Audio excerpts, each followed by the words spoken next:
Pemirsa, PT Wijaya Karya telah menjadi emiten di Bursa Efek Indonesia sejak 2007. Rekan Anggita Wulandewi akan menyampaikan beberapa informasi untuk Anda. Silahkan Anggita. Ya, Rudi dan pemirsa, kinerja saham Wika cenderung melemah sejak awal tahun ini. Berikut kita simak data dan sejumlah informasi mengenai pergerakan sahamnya. Kita lihat PT Wijaya Karya Persero Tbk melantai dengan kode emiten WIKA atau Wika dan melakukan pencatatan perdana pada 29 Oktober 2007, berada di papan utama dan pada bidang usaha utama jasa konstruksi. Kemudian untuk sektor dari PT Wijaya Karya Persero ini bergerak di infrastruktur dan subsektor konstruksi bangunan. Selanjutnya kita lihat pemegang saham Wika. Untuk saham dari Wika ini sebanyak 5,83 miliar saham atau 65% dari total keseluruhan saham dipegang oleh negara Republik Indonesia dan sisanya sebanyak 3,13 miliar saham atau 34,94% sahamnya dipegang oleh masyarakat. Selanjutnya kita lihat pergerakan nilai saham dari Wika secara year to date. Pada 4 Januari, saham Wika bergerak pada level 2040, kemudian mengalami peningkatan pada 15 Januari berada di level 2360 dan menurun tajam pada 26 Januari sebesar 1715.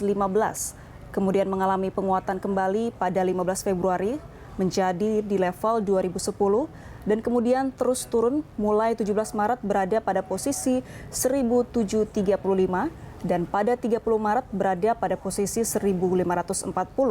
Kemudian 6 April diperdagangkan di level 1475 dan 16 April pada level 1390. Ya, Rudi dan pemirsa, demikianlah sejumlah data, informasi dan pergerakan saham dari Wijaya Karya Persero. Kembali ke Anda. Baik, terima kasih Anggita Wulandewi, dan dialog kita lanjutkan kembali masih bersama Bernardus Setia Ananda Wijaya, CEO Sukor Sekuritas. Mas Bernard, ini kalau kita melihat infografik yang disampaikan rekan Anggita tadi, ini nampaknya cenderung melemah ya pergerakan atau kinerja saham dari Wika. Tapi Anda tadi mengatakan bahwa sebetulnya masih ada target di 2000. Nah, ini apa yang membuat Anda berasumsi bahwa ini akan kembali seperti itu? Bagaimana? Jadi asumsi yang kita pakai adalah terkait mengenai economic recovery, di mana kita asumsikan pertumbuhan ekonomi di Indonesia di kisaran angka 4,5 sampai 5% di tahun 2021 ini.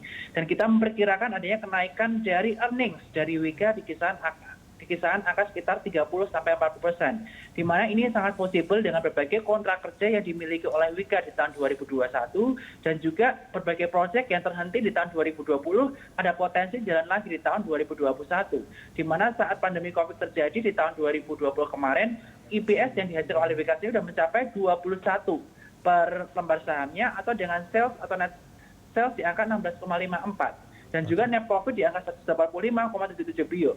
Sehingga potensi upside-nya masih luar biasa signifikan. Dan inilah yang akan mendukung kenaikan harga dari Wika itu sendiri.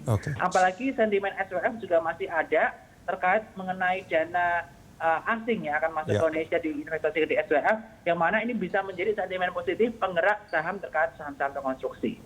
Dan saat ini Wika sedang berada di area support di kisaran area 1360 dan kita bisa manfaatkan ini untuk melakukan aktivitas buy on weakness.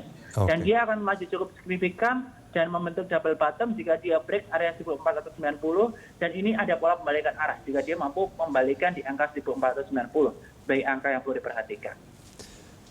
Baik Mas Bernard, terima kasih banyak sudah bersama kami di Corporate Action.